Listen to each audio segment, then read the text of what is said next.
On May 22, 2020, Pakistan International Airlines PIA Flight PK-83003, an Airbus A320, was scheduled to fly from Lahore to Karachi. This was a routine flight, taking about 1 hour and 50 minutes. On board were 91 passengers and 8 crew members. The passengers were excited to reunite with family and friends after a prolonged COVID-19 lockdown, especially since the flight took place during Ramadan, a significant time for Muslims.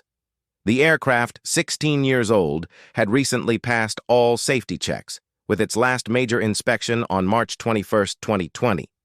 Due to the pandemic, it had been grounded from March 22 until May 7th, but it completed 11 flights without issues afterward. The captain, aged 58, had 17,525 flight hours, with 4,783 hours on the A320. The first officer, aged 33, had 2,291 flight hours, with 154 hours on the A320.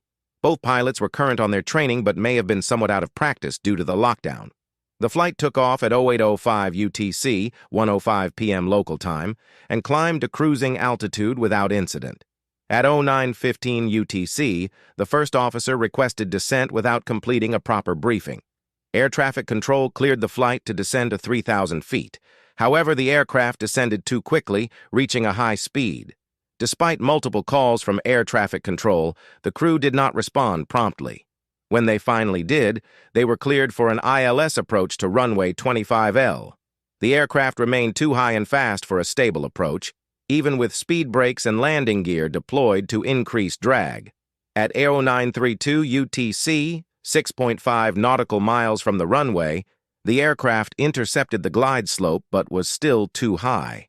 Air traffic control advised aborting the approach, but the crew insisted they were fine. As the aircraft set its slats and flaps to configuration 1, it descended too steeply, causing the autopilot to disengage. The descent rate increased, triggering overspeed warnings. The crew retracted the landing gear and speed brake, reducing the descent rate and speed, but not enough for a stable approach. Cleared for landing, the aircraft remained too fast. At 1,110 feet, they were still descending too quickly and over the safe landing speed. The first officer suggested an orbit to reduce speed, but the captain declined. They continued on the ILS at 500 feet, with overspeed warnings persisting. At 24 feet above the runway threshold, the aircraft was still too fast. The captain reduced thrust, causing the engines to scrape the runway. The aircraft lifted off again, but both engines showed low oil pressure and shut down. With minimal thrust, the aircraft descended. The captain attempted to line up with the runway but lost altitude rapidly. At 1,500 feet, they extended the landing gear, preparing for a forced landing.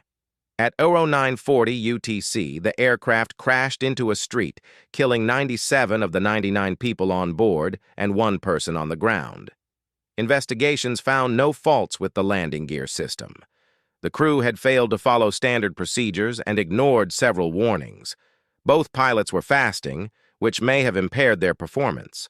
Additionally, a scandal revealed some pilots had fake licenses, although this was not directly linked to the crash.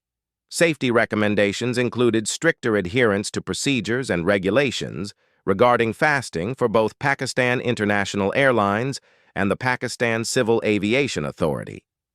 If you like this video, please hit the subscribe button, press the bell icon. To stay tuned for new video and leave comment. Also, share this video.